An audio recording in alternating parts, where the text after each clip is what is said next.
Hi everyone, कैसे हैं आप लोग? तो हम लोग देखो, अगर हम लोग मोशन इन वन डायमेंशन की बात करते हैं तो मोशन इन वन डायमेंशन में हम लोग कांस्टेंट एक्सेलरेशन तक पहुंच गए थे। ठीक है। और जैसा मैंने कहा था कि अब हम लोग नॉन यूनिफॉर्म एक्सेलरेशन की बात करेंगे, तो डेफिनेटली हमें कैलकुलस का इस्तेमाल करना पड़ेगा। ठीक है। तो अब अगर देखोगे आप, तो इसको समझने का सबसे अच्छा उपाय क्या हो सकता है वो देखिए।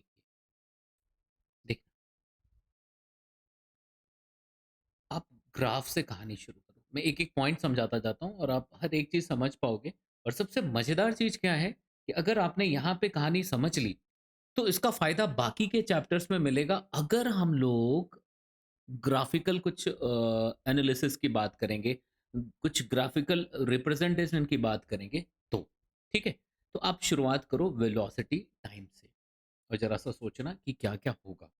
बस एक चीज़ आपको अपने दिमाग में रखना है, बिल्कुल अलग तरीके से सोचेंगे काम बन जाएगा, क्योंकि जितने कहते हैं ना की पॉइंट जितना फ़ोकस्ड होगा, उतना आसान होगा आपके लिए सब्जेक्ट को दिमाग में रखना और उसको समय पे अप्लाई करना।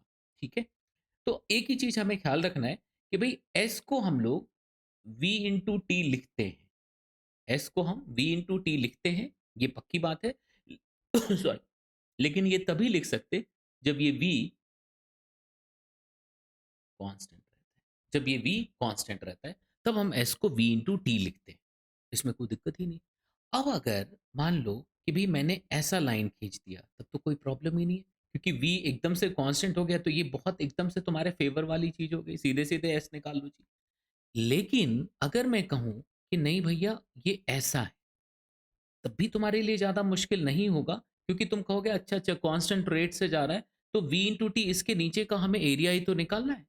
जी, यहीं से मैं अब सारे पॉइंट समझाता हूँ और जरा ध्यान से समझने की कोशिश करना। ठीक है। देखो, अगर मैंने कहा कि भाई जो वेलोसिटी है वो कुछ इस तरह से जा रहा है, ये कुछ इस तरह से गया हुआ है, फिर क्या करोगे? अब v तो है, भाई t जीरो पे भी कुछ वेलोसिटी है and it is continuously changing. We don't have any clear idea about the acceleration, but yes, velocity change हो रहा है तो acceleration तो है। कैसा है हमें नहीं पता, चीजें बदल रही हैं सर। तो अब अगर आप सोचो, जरा सा दिमाग लगाओ कि भाई किसी भी मोमेंट पे अगर हम जाएं, हम ये कह दें कि हम इस पॉइंट पे जाना चाहते हैं। ठीक है, इस पॉइंट पे जाना चाहते हैं, तो इस पर्टिकुलर टाइम टी पे जो वेलोसिटी है, देखना, जो भी वेलोसिटी इस पर्टिकुलर मोमेंट पे होगा, उसको हम वी लिख सकते हैं and that V is certainly function of time. इसमें कोई प्रॉब्लम ही नहीं, because it is changing with T. अब आप देखोगे कि अगर मैंने टाइम में बहुत स्मॉल चेंज लिया, ठीक है, हमने टाइम में बहुत ही छोटा चेंज लिया जी, बहुत ही छोटा, dt, हमने टाइम में बहुत छोटा चेंज लिया है, इनफाइनाइटेसिमली स्मॉल टाइम हमने ले लिया, dt ले लिया सर। ठीक है। तो अब इस dt के लिए देखोगे, we can consider it as a constant quantity अगर हम v की बात करेंगे। इस छोटे से टाइम इंटरवल के लिए इस पार्ट को हम यहाँ पे v एज्यूम कर सकते हैं। तो इस छोटे से पार्ट के लिए अगर हमें डिस्प्लेसमेंट चाहिए, तो हम फटाफट कैलकुलेट कर लेंगे, ds निकाल सकते हो। ds कितना हो जाएगा जी? That v into D T. इसमें कोई पंगा ही नहीं। यहाँ तक बात समझ आ रही है? कोई दिक्कत है किसी को? बिल्कुल ऐसा लिख सकते हैं, कहीं से कोई परेशान होने वाला मामला नहीं है।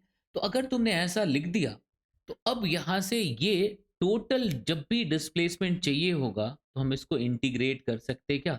अब अगर v फंक्शन ऑफ टाइम है, तो ये बड़े आराम से इंटीग्रेट होकर के डिस्टेंस हमें डिस्प्लेसमेंट दे देगा। वन डायमेंशनल मोशन है तो कोई पंगा ही नहीं है, एक ही डायरेक्शन में तो दोनों बराबर होगा। अब अगर हमें चाहिए T1 से T2 तक की कहानी, तो हम क्या करेंगे, इसको इंटीग्रेट कर देंगे T1 to T2 and will get the result. मुझे लगता नहीं कि कोई भी पंगा है इसमें। समझ आ रही बात? तो सबसे पहली चीज, अगर हमारे पास एकदम से वेरिएबल वेलोसिटी है विथ वेरिएबल एक्सेलरेशन, जैसे यहाँ पे देखेंगे, तो ये दिया हुआ होगा और हम किस तरह से आगे बढ़ेंगे पता लग गया। मुझे लगता नहीं कि कोई भी डाउट होनी चाहिए। ग्रेट। अब अगर थोड़ा बढ़ो, इसमें थोड़ा सा बढ़ो, तो अब अगर हम एक्सेलरेशन की बात करेंगे, तो कैसे लिखेंगे जरा ध्यान से समझना। देखो, फिर उसके बाद सबको कनेक्ट करोगे तो आपको पता लग जाएगा कि हुआ क्या, और एक ही छोटी सी चीज दिमाग में रखनी है और काम बन जाएगा। कैसे लिखा ये पता लग गया। अब अगर मान लो कि ऐसा कुछ है, ठीक है, कि बिल्कुल रेट जो है अलग तरीके से बदल रहा है ये, तो इससे पक्के तौर पे कह सकते हैं कि वेलोसिटी जो है चेंज हो रहा है और यूनिफॉर्म रेट से नहीं हो रहा है। क्यों नहीं हो रहा है? तो अब जरा सा देखना, वीटी। अब एक चीज आपको याद रखना चाहिए कि जब भी आपके पास ग्राफ होता है और इसको हम इन जनरल देखें, ठीक है, अगर आप इन जनरल देखो और अगर ये y है, ये x है, तो y x कर्व जो बनेगा किसी भी पॉइंट पे, स्लोप जो होगा सर, किसी भी पॉइंट पे स्लोप ऑफ द टेंजेंट जो होता है वो क्या बताता है? Rate of change of Y with respect to X. तो जो टेन थीटा बताएगा ये D Y by D X कहलाएगा, slope of the tangent at that point. अब अगर हम यहाँ पे देखते हैं तो वही चीज अब देखो कि किसी भी पॉइंट पे अगर हम देखें, अगर इस पॉइंट पे, तो इस पॉइंट पे slope of the tangent rate of change of V with respect to T बताएगा। तो मैं यहां से सीधे स्लोप खींच दूंगा, ऐसा टेंजेंट खींच दूंगा और इसका स्लोप निकाल लूंगा क्या? अगर ये थीटा है तो एट पॉइंट पी जो एक्सेलरेशन होगा वो डीवी बाई डी टी हो जाएगा क्या? समझ आई बात? मुझे लगता नहीं कि कोई भी दिक्कत होनी चाहिए। डीवी बाई डी टी हो जाएगा, बिल्कुल लिख सकते हैं, मुझे नहीं लगता कि कोई भी परेशान होने वाला मामला होना चाहिए यहाँ पे। तो देखो कैसे लिख रहे थे, पता चल गया। ये वी है, ये डीवी बाई डी टी कैसे लिख लिया, समझ आ गई बात, ग्रेट। तो अब इन दोनों को एक साथ अगर आप लिखना चाहोगे तो कहीं पे भी अगर हमें वी लिखना है तो it can be written as D X by D T. D X इसलिए मैंने लिख दिया, वाई जेड कुछ भी लिख सकते हैं, वन डायमेंशनल मोशन की बात कर रहे हैं तो वन डी की बात करें तो ये बहुत जायज बात है कि हम ऐसा लिख लें भाई। और अगर आपने ऐसा लिख लिया और यहीं से ए को क्या लिख दोगे, डीवी बाई डी टी। या तो बात समझ आ रही है? एक बहुत ही इंपॉर्टेंट रिलेशन, इसका एक्सटेंडेड फॉर्म जरूर दिमाग में रखना है, जेई मेन में कई बार पूछा गया। तो हम इसको ऐसा भी तो लिख सकते हैं कि भाई देखो, ये लिख दिया और इसको डीवी बाय टीएक्स कर ले। कैसे लिखा भाई? यहाँ तक कोई दिक्कत होनी नहीं चाहिए, ये कैसे लिख रहे हैं यहाँ तक बातें समझ आ रही है। तो देखो ए को क्या लिखा हमने ये पता चल गया, ठीक है। अब देखो ये इंपॉर्टेंट है, ये इंपॉर्टेंट है और ये भी इंपॉर्टेंट है, इसको हम कई जगहों पे इस्तेमाल करेंगे, अभी मैं आपको समझाने की कोशिश करूंगा इसको, ठीक है। तो जब भी हमारे पास ऐसा कुछ अरेंजमेंट होता है तो इस तरह से लिख देंगे। अब कई जगहों पे आपने देखा होगा कि डिस्प्लेसमेंट और the position of a particle on x axis is given by 3t cube plus 4t square plus 5t minus 8। Find the velocity, displacement, acceleration, कुछ भी। तो ये अब तुरंत करोगे, डिफरेंशिएट करोगे, वेलोसिटी पे पहुंचोगे, फिर से डिफरेंशिएट करोगे, एक्सेलरेशन पे पहुंचोगे या नॉट, ठीक है। तो कैसे क्या लिखना है, यहाँ तक बातें समझ आ गई, कोई दिक्कत होनी नहीं चाहिए, ग्रेट। अब हम यहाँ से थोड़ा सा आगे बढ़ते हैं कि जो आपने पढ़ा, जैसे आपने पढ़ा S equals to U T plus half A T square, ठीक है। फिर इसका एक प्रॉब्लम सेशन जैसा होता है वैसे ही लगा देंगे जी, half A T square S equals to U T plus half A T square. V को हम क्या लिख सकते हैं, U plus A T, and V square को क्या लिख सकते हैं, U square plus two A. अब इसको भी अगर इसी मेथड से हम लोग देखने की कोशिश करें, समझने की कोशिश करें, तो अब देखो कि भाई आपने डीवी को क्या लिख दिया sir, D S by D T, ठीक है। D S by D T लिख दिया, ए को क्या लिख दिया, डीवी बाई डी टी। अब अगर आप यहीं से देखोगे, यहाँ से आपको एक आइडिया भी लगेगा तो कैसे हमें आगे बढ़ना है, तो ये लिख सकते हो क्या? अगर आपने ऐसा लिखा, अब इसको देखो, जीरो टाइम पे जो वेलोसिटी होगी उसको u लिख सकते हैं, एंड टाइम t, अगर t ही फाइनल टाइम है तो उस समय वेलोसिटी को v लिख सकते हैं। तो देखो v minus U equals to A T आ गया सर।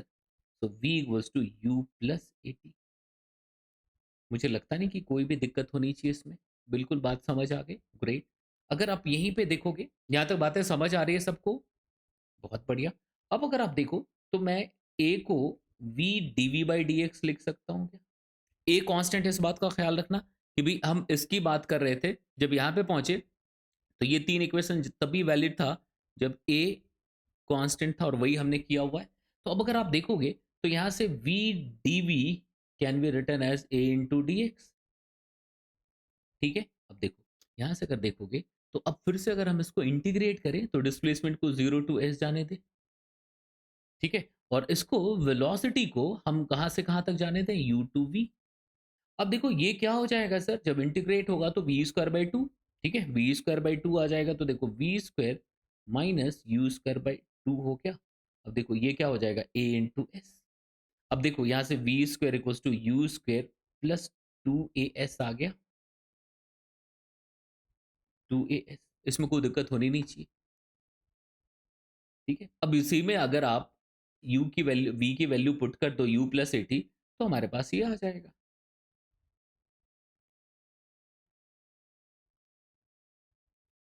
ठीक है। तो मुझे लगता नहीं कि यहाँ तक किसी भी बच्चे को कोई भी दिक्कत है। तो जब भी हमारे पास वेरिएबल एक्सेलरेशन होगा तो हम कैलकुलस का इस्तेमाल करेंगे, और किस तरह से करेंगे यहाँ तक समझ आ रहा है। और कैलकुलस क्या कहीं पे भी कांस्टेंट एक्सेलरेशन में भी इस्तेमाल कर सकते हैं, तो किस तरह से क्या मिलता है वो पता लग गया। अब देखो स्लोप ऑफ द टेंजेंट वाला जो मामला है वो बहुत इंपॉर्टेंट है, वो हर जगह पे इंपॉर्टेंट हो जाता है। उसको इस तरह से और समझने की कोशिश करिए। देखिए,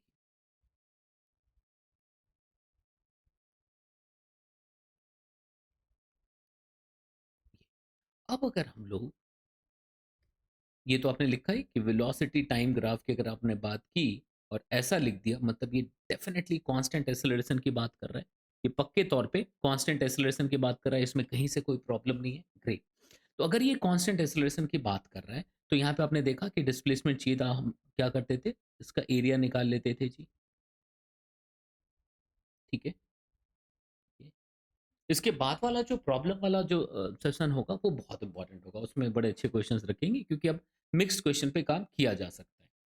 अब अगर आप देखो कि यहीं पे इसी के लिए ये इनिशियल वेलोसिटी हो गई, और ये थीटा कांस्टेंट होने का मतलब ए भी कांस्टेंट हो गया जी, ठीक है, ए भी कांस्टेंट हो गया। अब अगर आपसे मैं कहूं, देखो कि भाई इसके लिए डिस्प्लेसमेंट और टाइम का खींचना हो तो क्या हो जाएगा। हमने एस डिस्प्लेसमेंट लिख दिया और टाइम लिख दिया, तब क्या करोगे आप। तो आपको इस तरह से समझना है। कैसे समझना है, एक स्लोप ऑफ द टेंजेंट वो rate of change of Y component, Y part upon X part बताता है, तो वाई मतलब एस और ये टी। अब देखो यहां से हमें पता लग रहा है कि इनिशियल वेलोसिटी नॉन जीरो है, और अगर कह रहा है कि पार्टिकल जो है स्टार्ट्स फ्रॉम, पार्टिकल के लिखा गया है इट स्टार्ट्स फ्रॉम ओरिजिन, ठीक है। पार्टिकल के लिए ये बात कही हुई कि स्टार्ट्स फ्रॉम ओरिजिन। तो अगर स्टार्ट्स फ्रॉम ओरिजिन, तो यहां से लिख देंगे हम जीरो। अब तुम्हें ये दिखाना है कि भी इनिशियल वेलोसिटी है, मतलब यहीं से तुम्हें स्लोप ऐसा लेके जाना पड़ेगा। मेरी बात समझ आई। क्यों, क्योंकि हमारा u नॉन जीरो है। तो u अगर नॉन जीरो है तो t जीरो पे भी स्लोप ऑफ द टेंजेंट हमें नॉन जीरो दिखना चाहिए। लेकिन अगर मैं यहीं पे कह दूं नहीं जी, हमें एक ऐसा दिखाना था जहां पे कि इनिशियल वेलोसिटी जीरो थी, तो क्या करेंगे, यहाँ पे छोटी छोटी बातों का ख्याल रखना है आपको। बिल्कुल छोटी छोटी बातों का ख्याल रखना है, काम बन जाएगा। अब देखो, अगर आप यहाँ पे देखोगे तो मैं यहाँ पे ग्राफ ऐसा शुरू करूंगा। क्यों भाई, क्योंकि अब देखो टी जीरो पे यू जो वेलोसिटी है वो जीरो है भी, ठीक है, ये डिस्प्लेसमेंट और ये टाइम, ठीक है। तो यहाँ पे देखो टी जीरो पे slope of the tangent zero हो गया। अब ये टाइम के साथ इंक्रीज हो रहा है, देखो slope of the tangent is increasing, तो हम यहाँ पे कह सकते हैं कि एक्सेलरेशन जो है ये पॉजिटिव है, बट इनिशियल वेलोसिटी जीरो। यहाँ पे भी एक्सेलरेशन पॉजिटिव है, बट इनिशियल वेलोसिटी क्या है, जीरो नहीं है। यहाँ तक बात समझ आए। अब देखो एक्सेलरेशन है, ये कैसे पता चला, तो ये देखो स्लोप ऑफ द टेंजेंट यूं। अब यहीं से और अगर आपको कहा जाए कि भाई नहीं जी, इनिशियल वेलोसिटी तो नॉन जीरो है लेकिन एक्सेलरेशन नेगेटिव में है, नॉन जीरो भी है और ये पॉजिटिव साइड में था और एक्सेलरेशन नेगेटिव में है। यहाँ पे मैं वेलोसिटी का भी दिखाऊंगा माइनस और एक्सेलरेशन को प्लस करके बताऊंगा, तो आप बिल्कुल चिंता ना करें। देखो अगर हम यहाँ पे देखें, देखिए अगर आप यहाँ पे देखोगे सर, ये तो आप यहाँ से देखिए और समझने की कोशिश करिए कि भाई u जो है नॉन जीरो है और a नेगेटिव है। तो अब यहाँ पे क्या होगा, u की वैल्यू टाइम के साथ डिक्रीज होती जाएगी। तो u नॉन जीरो है, पॉजिटिव है, तो पहले ही हमने यहाँ पे लिख दिया सर। देखो यहाँ तक बात समझ आ रही, कोई दिक्कत है किसी को, तो ये अगर हम लोग डिस्प्लेसमेंट वर्सेस टाइम का ग्राफ खींच रहे हैं और हमने कह दिया यार एक्स जीरो पे, सॉरी, टी जीरो पे एस हमारा जीरो है, टी जीरो पे एस जीरो है, तो यहीं से कहानी प्रारंभ होगी सर। ठीक है, यहीं से कहानी प्रारंभ होगी। अब आप देखोगे तो वेलोसिटी पॉजिटिव में है, वेलोसिटी पॉजिटिव में है बट एक्सेलरेशन नेगेटिव है। तो ये नहीं कि इधर, तो इसको हम बड़े प्यार से ऐसा जाने देंगे। क्यों ऐसा जाने दिया? कि देखो initially slope of the tangent non zero दिख रहा है, मतलब ये पक्की बात है। अब एक्सेलरेशन नेगेटिव है, मतलब slope of the tangent decrease हो रहा है, मतलब ds बाई डी टी जो है ये डिक्रीज हो रहा है, मतलब इसका डबल डिफरेंशिएशन नेगेटिव है, ये डिक्रीज हो रहा है, ऑल्दो ये पॉजिटिव में है। बट ये इस पे बड़े अच्छे अच्छे सवाल है, नेक्स्ट जो प्रॉब्लम सेशन होगा तो काफी चीजें क्लियर हो जाएंगी आपकी। बट ये बात समझ आ रही है? तो ये पॉजिटिव है, इट मीन्स इसका जो डबल डिफरेंशिएशन है वो नेगेटिव होना चाहिए क्या, तभी काम बनेगा। बात समझ आ रही है? तो अगर हमारे पास इनिशियल वेलोसिटी नॉन जीरो है, पॉजिटिव है और नेगेटिव एक्सेलरेशन है, तो कैसा ग्राफ बना? बिल्कुल पता लग रहा है, मुझे लगता नहीं कि कोई भी दिक्कत होनी चाहिए। यहाँ तो बातें बिल्कुल समझ आ रही है। Very good. अब अगर आप देखो, कह दे कि ना कहानी थोड़ी डिफरेंट है, अब कुछ अलग से कह दे, आपसे कहे कि भाई इनिशियल वेलोसिटी नेगेटिव है, इनिशियल वेलोसिटी जो है वो नॉन जीरो तो है ही है, ये नेगेटिव है और एक्सेलरेशन पॉजिटिव है। अब क्या होगा? फिर से ये जो एक्सेलरेशन है ये बेसिकली रिटार्डेशन का रोल प्ले कर रहा है फॉर दैट वेलोसिटी, उसकी मैग्नीट्यूड को कम कर रहा है। और फिर से कह रहा है कि एस जीरो है if we talk about initial time, if we talk about initial time तो टी जीरो पे एस क्या होगा? जीरो होगा। अब देखो टी जीरो पे एस जीरो है, ठीक है, और अगर हम एस टी ग्राफ खींच रहे हैं तो डेफिनेटली यहीं से कहानी प्रारंभ होगी जी।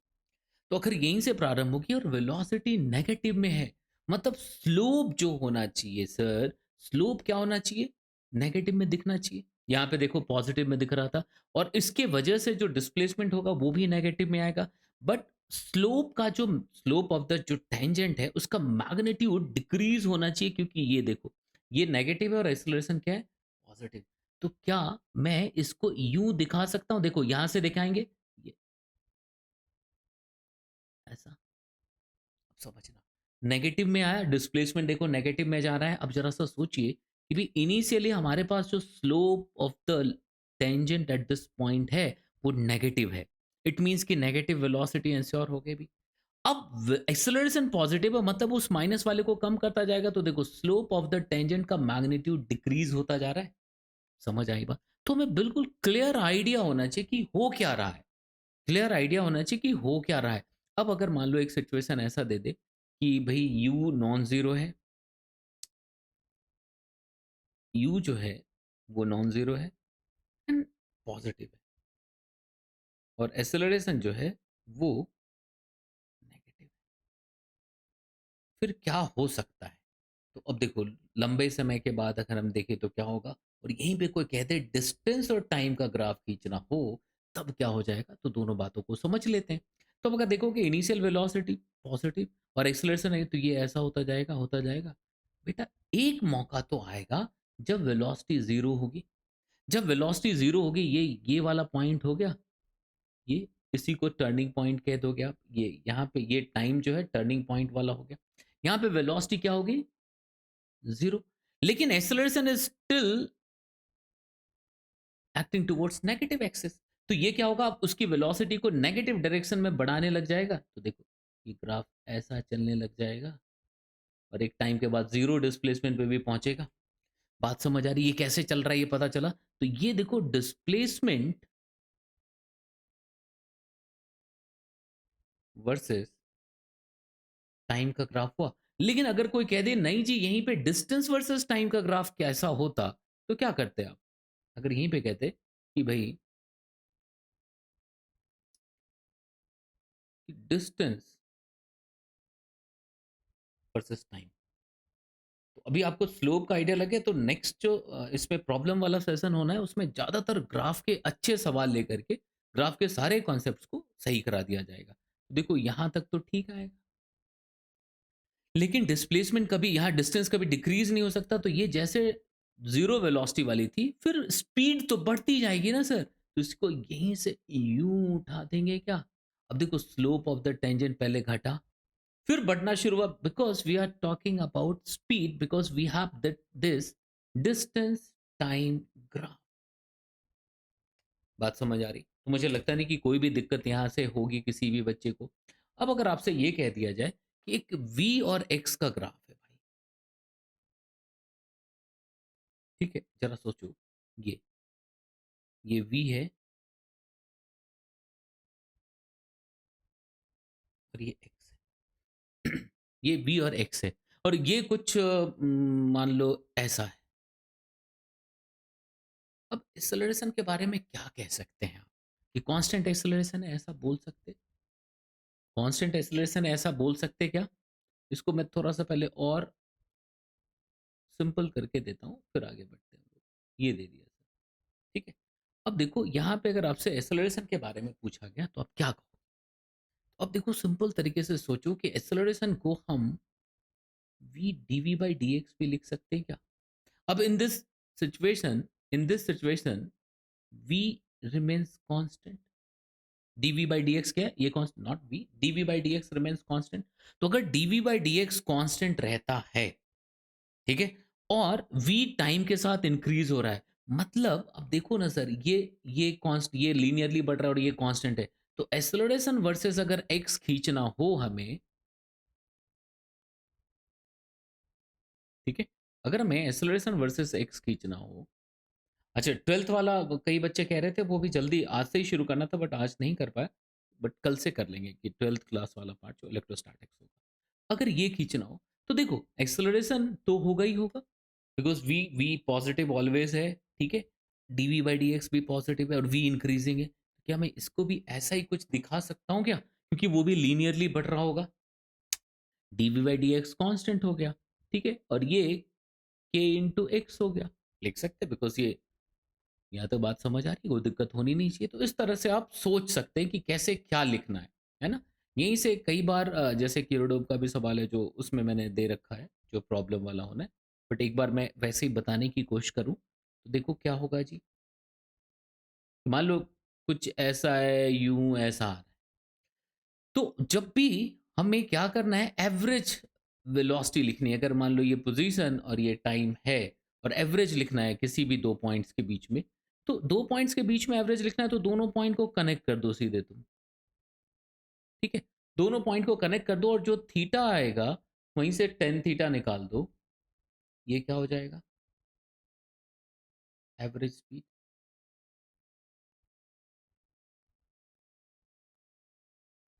ठीक है? तो टाइम इंटरवल 0 टू t1। बात समझ आई? तो जब भी एवरेज वेलोसिटी लिखनी हो तो किस तरह से हम चलेंगे पता चल रहा है? मुझे लगता नहीं कि कोई भी दिक्कत होनी चाहिए। जब भी एवरेज वेलोसिटी लिखनी हो तो किसी 2 पॉइंट यहाँ और यहाँ के बीच में लिखना हो तो ऐसा कनेक्ट कर दो। बट किसी पॉइंट पे इंस्टैन्टेनियस वेलोसिटी अगर चाहिए, किसी भी पॉइंट पे अगर हमें इंस्टैन्टेनियस वेलोसिटी चाहिए, तो क्या करना पड़ेगा? जैसे इस पॉइंट पे इंस्टैन्टेनियस खींच देंगे, इस पॉइंट पे इंस्टैन्टेनियस खींच देंगे, इस पॉइंट पे इंस्टैन्टेनियस खींच देंगे। बात समझ आ रही है? तो मुझे लगता नहीं कि कोई भी दिक्कत होनी चाहिए। तो जितने भी अभी क्वेश्चंस बनेंगे अभी, ठीक है? तो अभी जो प्रॉब्लम वाला होगा वो मैं कल डाल पाऊँगा। बट वो मेरे ख्याल से 40-45 मिनट्स की क्लास होगी और उसमें बहुत सारे क्वेश्चन, थोड़े से यूरोडोप के, कुछ एसबीटी के, जिससे कि फंडामेंटल जितने भी हैं 1D को लेकर के जो ग्राफिकल कुछ प्रॉब्लम जहाँ पे दिक्कत आ सकती है, कुछ मैथमेटिकल जहाँ पे कैलकुलस के आने से कुछ दिक्कतें आ सकती है, वो सभी सही हो जाएगा। ठीक है? तो चलिए फिर आपसे मुलाकात होती है। ठीक है? और अगर शेयर, लाइक, कमेंट, आपको तो पता ही है। चलिए मुलाकात करते हैं। ठीक है?